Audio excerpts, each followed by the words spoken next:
Doctor ortho Ayurvedic oil and capsule, अब दर्द भी घुटने टेकेगा।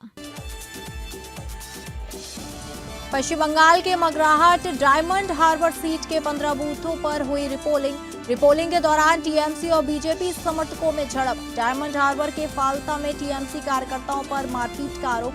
काउंटिंग से पहले ममता सुवेंदु ईवीएम स्ट्रांग रूम पहुंचे। सुप्रीम कोर्ट ने पश्चिम बंगाल में काउंटिंग सेंटर्स पर केंद्रीय और पीएसयू कर्मचारियों की तैनाती के खिलाफ टीएमसी की आपत्ति को खारिज किया। सुप्रीम कोर्ट ने कहा, चुनाव आयोग को कोई आदेश नहीं दे सकता, यह चुनाव आयोग का अधिकार है, उन पर भरोसा करें। झारखंड में जनगणना 2027 महाअभियान की हुई शुरुआत। राज्यपाल संतोष कुमार गंगवार और मुख्यमंत्री हेमंत सोरेन ने स्वगणना की। घर घर डेटा संग्रह की प्रक्रिया चली। जबलपुर में बरगी डैम में क्रूज हादसे के बाद सीएम मोहन यादव ने किया घटनास्थल का दौरा। सीएम ने मृतकों के परिजनों से मुलाकात की। पीएम मोदी ने की 2-2 लाख रुपए मुआवजे की घोषणा। वहीं कांग्रेस ने दुर्घटना को सरकारी लापरवाही का बताया परिणाम। क्रूज में सवार लोगों के पास नहीं थी लाइफ जैकेट। पश्चिम एशिया में फिर से मंडराए युद्ध के बादल। ईरान पर फिर से हमला कर सकता है अमेरिका। ट्रंप ने जंग रोकने का ईरानी ऑफर ठुकराया। ट्रंप ने दी चेतावनी, ईरान को परमाणु हथियार नहीं बनाने देंगे। ईरान बोला, अमेरिका धमकी देना बंद करे तो बातचीत करेंगे।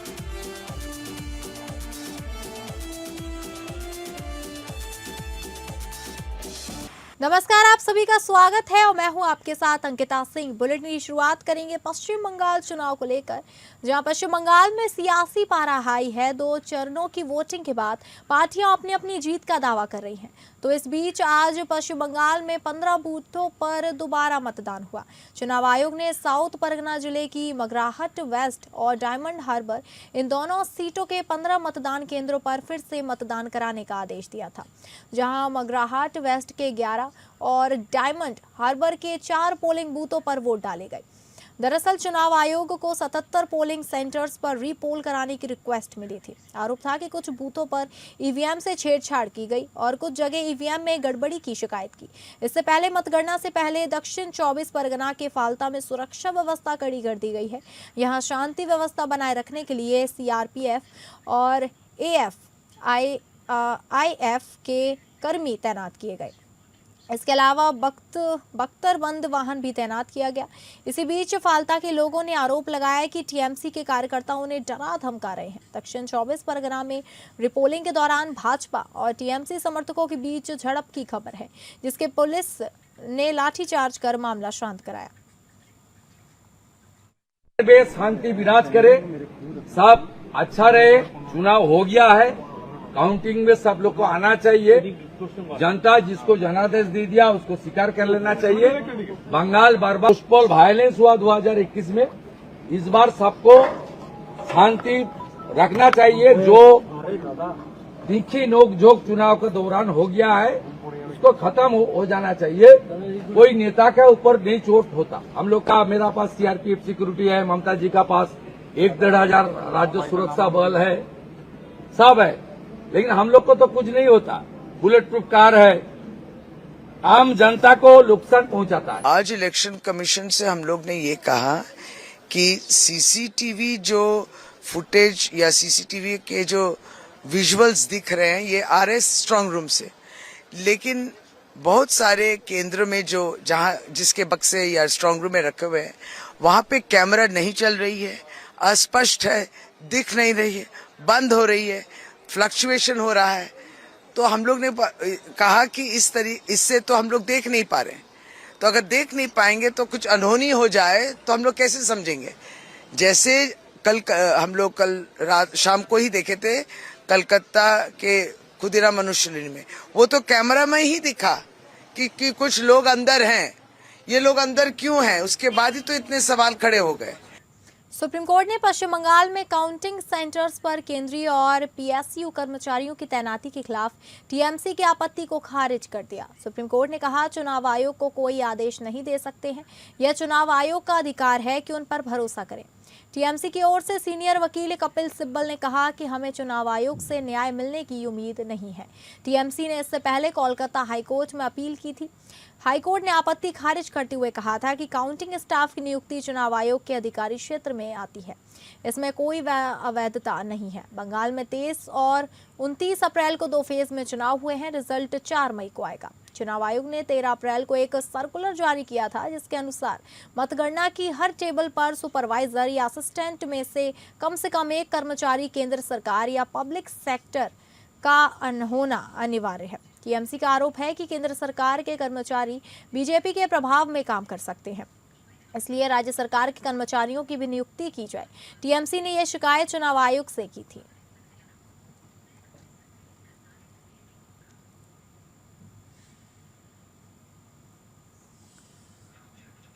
झारखंड में जनगणना 2026 के महाअभियान की शुरुआत हो गई है। शुक्रवार को राज्यपाल संतोष कुमार गंगवार ने राजधानी के लोक भवन में राज्य की स्वगणना प्रक्रिया की औपचारिक शुरुआत की। इस मौके पर उन्होंने स्वयं अपनी व्यक्तिगत और आवासीय जानकारी पोर्टल पर दर्ज कर इस राष्ट्रीय महत्व के कार्य में अपनी सहभागिता सुनिश्चित की।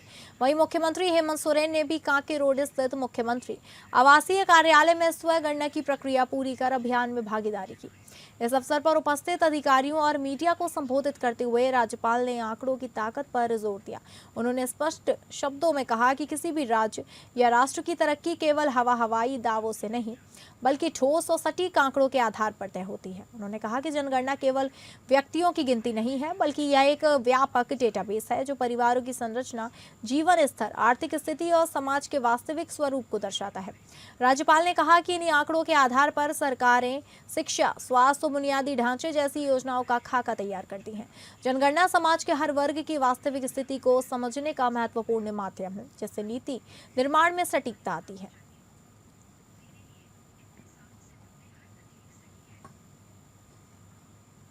केंद्र द्वारा महिला आरक्षण विधेयक में संशोधन के प्रस्ताव के खिलाफ विपक्ष की एकजुटता को रेखांकित करते हुए झारखंड प्रदेश कांग्रेस की महिला अध्यक्ष रमा खलको ने भाजपा पर भ्रम फैलाकर चुनाव जीतने का इसे एक षड्यंत्र करार दिया। तो वहीं उन्होंने रांची स्थित कांग्रेस भवन पहुंची हमारी संवाददाता तृप्ति सिंह से खास बातचीत करते हुए इस मुद्दे पर विस्तार से चर्चा की।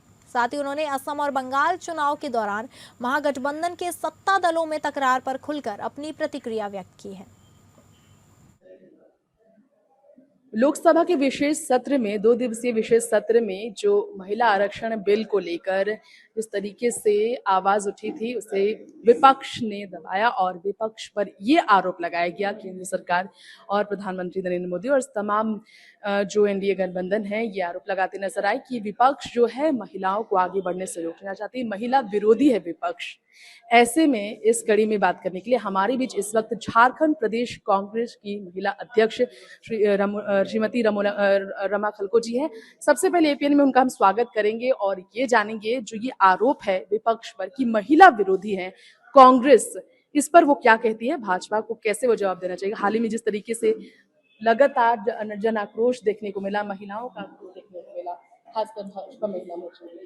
देखिए, 2 दिन के जो विशेष सत्र 16 और 17 को संसद में चलाया गया और वो जो बिल लाया गया और उस बिल में 2/3 बहुमत की आवश्यकता थी, लेकिन वो बिल गिर गया। उसके बाद से भारतीय जनता पार्टी लगातार ये देश में एक नैरेटिव फैला रही है और भ्रम और झूठ का जो फैलाने का काम कर रही है कि कांग्रेस या फिर विपक्ष जो है वो लोग महिला नारी बंधन बिल जो है उसको उन्होंने खारिज किया या फिर उसमें साथ नहीं दिए। मैं बताना चाहती हूँ आपके माध्यम से कि 2023 में जो महिला आरक्षण विधेयक बिल था सर्वसम्मति से सदन में पास किया गया था। उससे पहले अगर आप देखेंगे कि 2010 में राज्यसभा में महिला आरक्षण बिल लाया गया था, लेकिन उसके बाद वो लोकसभा में पारित नहीं हो पाया था। फिर वो 2023 के सितंबर में आया गया और सर्वसम्मति से इसको पास किया गया। अब ये जो 2026 में आप ला रहे हैं उसमें स्पष्ट था, क्योंकि वो कानून बन चुका, अब उसमें स्पष्ट था कि आप जनगणना कराएंगे, जनगणना कराने के बाद आप परिसीमन पे आप आएंगे, उसके बाद 2029 के बाद आपने महिला आरक्षण देने की आपने बात कही थी। तो फिर ये 3 जो साल के बाद अचानक आप विशेष सत्र बुला करके आप इस पर चर्चा करते हैं। अच्छा, इससे चलिए बाहर की आपने बात की, राज्य की बात बोल रही है कि गठबंधन मजबूत है, राज्य की ही बात कर लेते हैं। प्रशासनिक विभाग पर लगातार कांग्रेस के विधायक नेता आवाज उठाते हैं। अभी हाल की जब ये क्षेत्रीय भाषा विवाद उठा, इस पर चर्चा हुई कि राजधानी रायपुर में कांग्रेस के प्रभारी सचिव पायलट ने राजीव भवन में 3 महत्वपूर्ण बैठकें ली। इन बैठकों में संगठन और महिला आरक्षण को लेकर रणनीति बनाई गई है। रायपुर में आयोजित बैठकों में विधायकों, जिला अध्यक्षों और ब्लॉक अध्यक्षों के साथ चर्चा की गई। सचिन पायलट ने क्षेत्रीय मुद्दों और संगठनात्मक गतिविधियों की समीक्षा की। बैठक में महिला आरक्षण को लेकर भाजपा पर निशाना साधते हुए कांग्रेस ने वार्ड, ब्लॉक और जिला स्तर पर कार्यक्रम चलाने का फैसला लिया। प्रदेश अध्यक्ष दीपक बैज और नेता प्रतिपक्ष चरणदास महंत ने भी संगठन मजबूत करने और भाजपा के खिलाफ अभियान तेज करने पर जोर दिया। कांग्रेस ने कहा कि महिला आरक्षण पर जनता तक सच्चाई पहुंचाने के लिए जल्द व्यापक कार्यक्रम शुरू किए जाएंगे।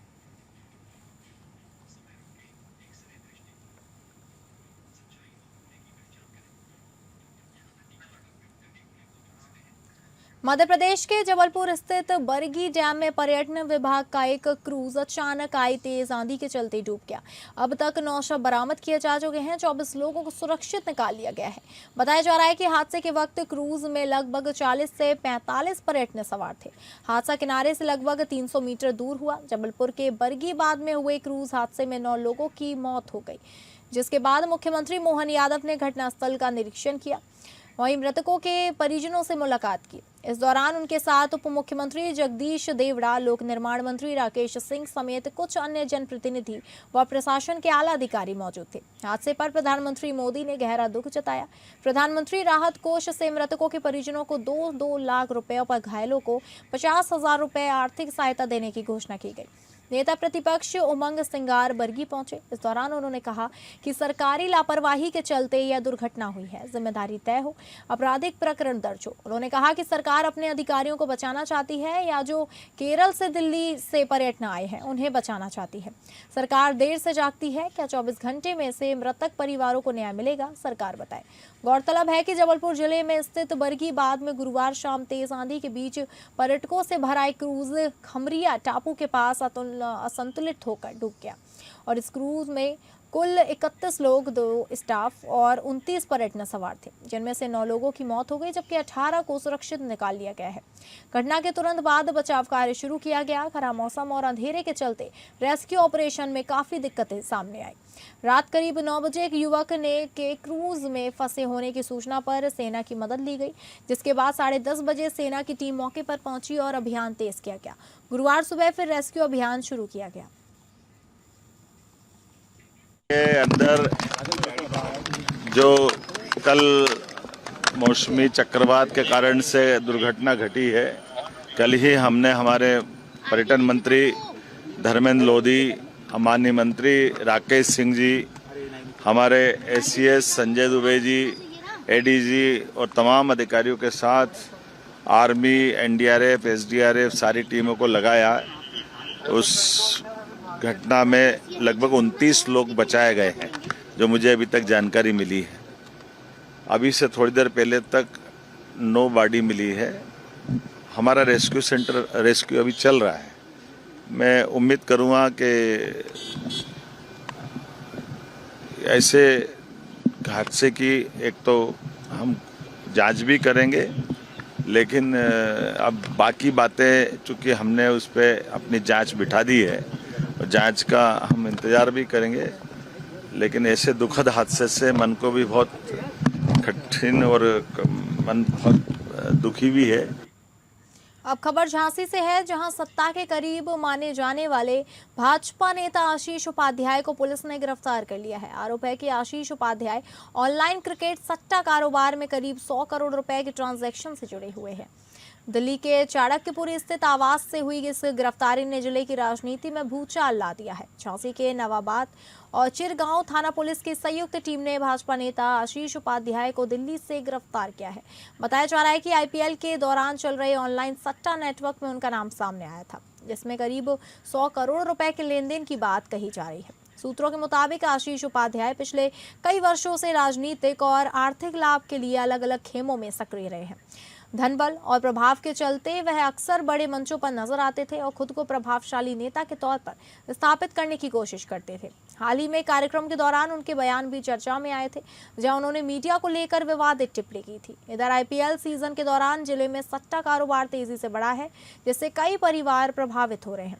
सदर विधायक रवि शर्मा द्वारा पुलिस मुख्यालय को पत्र लिखकर कार्रवाई की मांग के बाद पुलिस ने सख्ती दिखाते हुए कई सटोरियों को गिरफ्तार किया है। इसी जांच के दौरान आशीष उपाध्याय का नाम सामने आया, जिसके बाद यह बड़ी कार्रवाई की गई। फिलहाल पुलिस पूरे नेटवर्क की जांच में जुटी है और आगे की और भी खुलासे होने की संभावना है।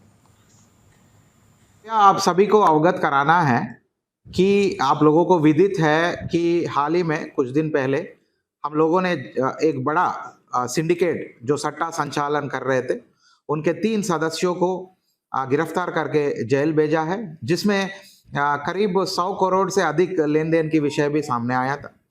इसी सिंडिकेट के एक बहुत ही अहम सदस्य आशीष उपाध्याय को आज दिनांक 1/5/2026 को झांसी पुलिस द्वारा अरेस्ट की गई है और बाकी अन्य विधिक कार्रवाई प्रचलित है। जो भी विषय सामने आएंगे आपको अवगत कराया जाएगा। जहां पुणे के भोर तालुका में चौंकाने वाली वारदात सामने आई है। स्थानीय लोगों के अनुसार एक 65 वर्षीय व्यक्ति ने घर के सामने खेल रही मासूम बच्ची के साथ बलात्कार किया और पत्थर से कुचलकर उसकी हत्या कर दी। इसके बाद उसने बच्ची के शव को गोबर के ढेर के नीचे छिपा दिया। दोपहर के समय जब बच्ची दिखाई नहीं दी तो उसकी तलाश शुरू की गई। खोजबीन के दौरान बच्ची का शव तबेले में मृत अवस्था में मिला। इलाके के सीसीटीवी फुटेज चेक करने पर आरोपी बच्ची को तबेले की ओर ले जाता हुआ दिखाई दिया, जिसके बाद इस पूरी घटना का खुलासा हुआ। स्थानीय जानकारी के अनुसार यह बच्ची अपनी नानी के घर छुट्टियां बिताने आई थी। जानकारी के मुताबिक और यौन उत्पीड़न के बाद पत्थर से वार कर बच्ची की बेरहमी से हत्या कर दी गई। भोर तालुका के नसरापुर गांव में हुई इस मासूम की हत्या और अत्याचार की घटना के विरोध में नसरापुर गांव पूरी तरह बंद है। नसरापुर व्यापारी एसोसिएशन और समस्त ग्रामवासियों ने आज बंद का आह्वान किया है, जिसे दुकानदारों का भारी समर्थन मिल रहा है।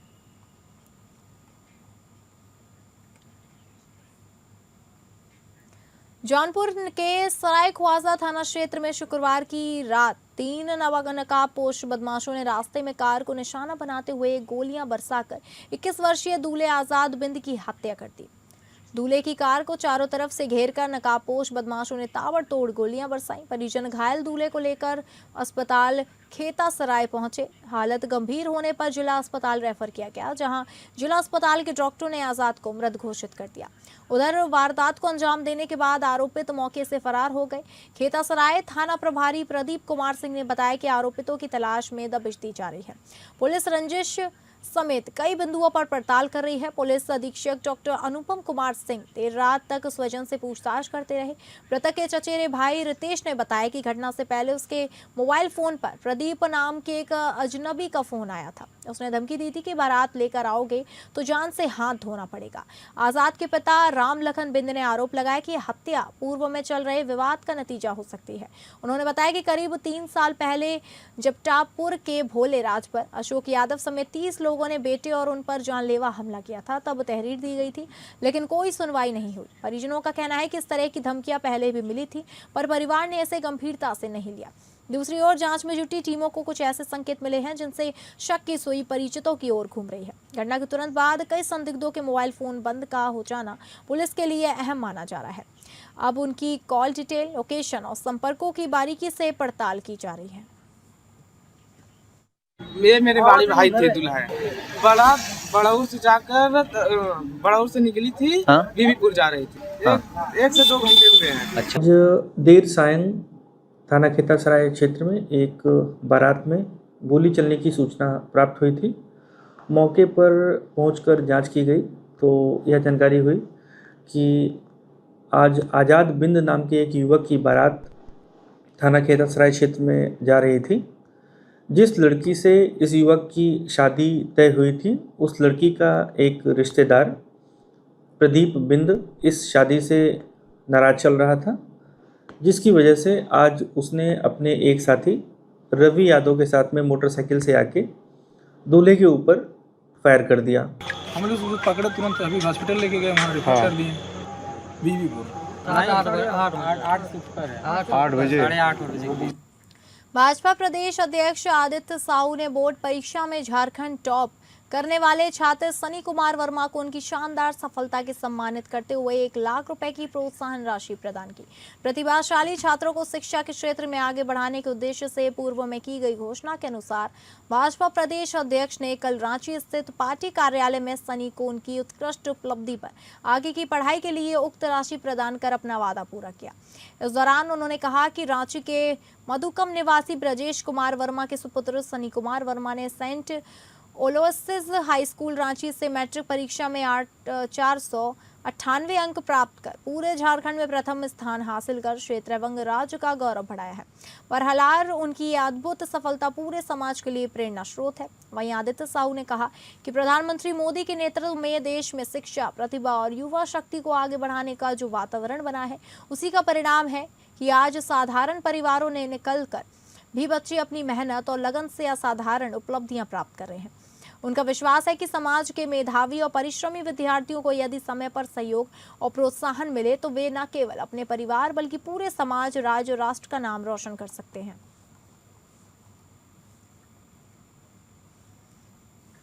महज 7 साल की उम्र में अपने जज्बे का बेहद अनोखा परिचय देते हुए जल डमरू मध्य तैर कर पार कर पूरे विश्व में इतिहास रचने वाले रांची के तैराक ईशांक सिंह ने इस नन्ही सी उम्र में अपनी अद्भुत इच्छा शक्ति एवं जुनूनी हिम्मत का प्रदर्शन किया है।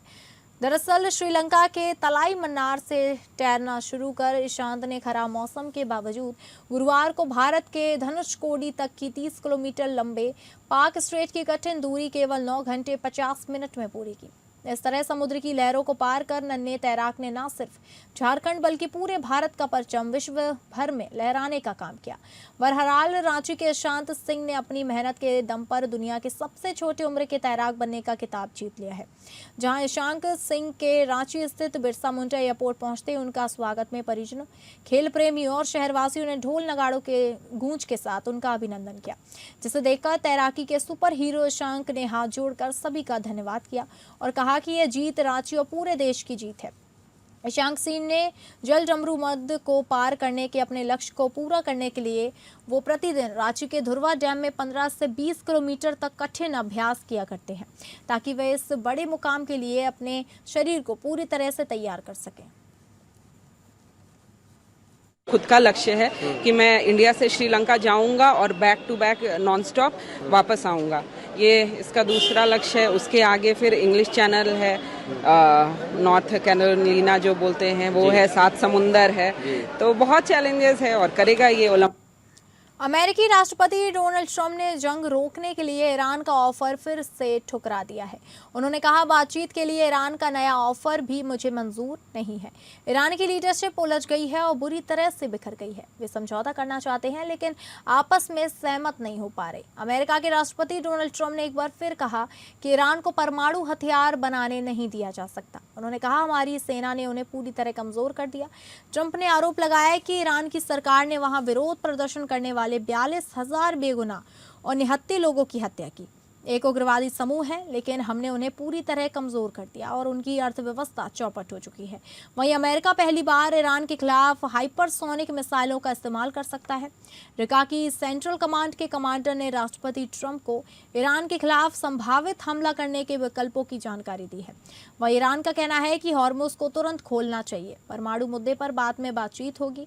ट्रंप चाहते हैं कि दोनों चीजें एक साथ हो। कह चुके हैं कि ईरान को बातचीत के लिए आने से पहले एनरिच्ड यूरेनियम को सौंपना होगा। ईरान के विदेश मंत्री अब्बास अरागची ने कहा कि वे अमेरिका के साथ फिर से बातचीत के लिए तैयार हैं, लेकिन इसके लिए उन्हें धमकी भरी भाषा बंद करनी होगी। I'm dealing with some quite brutal people right now in the lovely country of Iran. They are very brutal, and I will tell you, we're doing very well. You cannot give Iran a nuclear weapon. It's all, I think, you can. Because they would use it on a place called Israel very quickly, and they would use it in the Middle East, and they'd use it in Europe, and I guess we'd be next, and it's not going to happen. Don't worry about it. We've taken apart. We've taken their Air Force is non-existent. It's gone. Their Navy, they had a very strong Navy. They had the strongest Navy by far in the Middle East, many times over. तो फिलहाल इस bulletin में इतना ही। नमस्कार।